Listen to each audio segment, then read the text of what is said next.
有立委接到民众的陈情，讲有连锁的大型健身房教练推销课程并业绩，若像为做假签名、甲投入信用卡。健身房业者声明讲，因有接受主管机关佮有银行规范，不过嘛会先暂停用相关的合约书，嘛会严格来审查，处罚违规行销。 休闲时间，不少民众会去健身房运动，打造健康的体态。暗过有民众家立委真情，讲互健身房教练推销课程，佮好亲像去互人做无实在签名、投入信用卡。信用卡被盗刷，然后合约被伪造我的签名，包括就是他们诈骗我，就是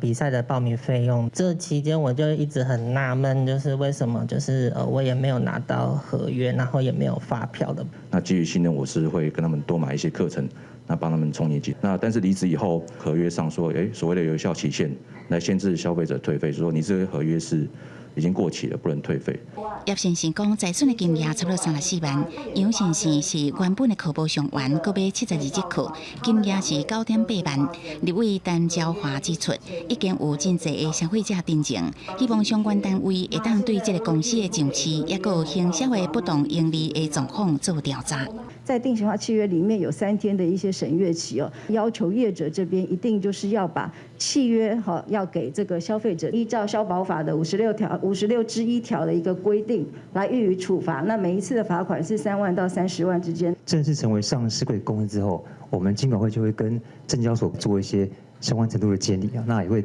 把这公司的这个内控要求他依照规定要做好。互人点名的健身房业者嘛发表声明，先是受影响的会员有加会失的，同时嘛讲课程的销售拢有互主管机关甲银行机构这的单位来规范，会先暂停使用教练课程的信用卡收款书，并答应会有更较严格的审查规范，佮严格处罚无下规定的销售行为。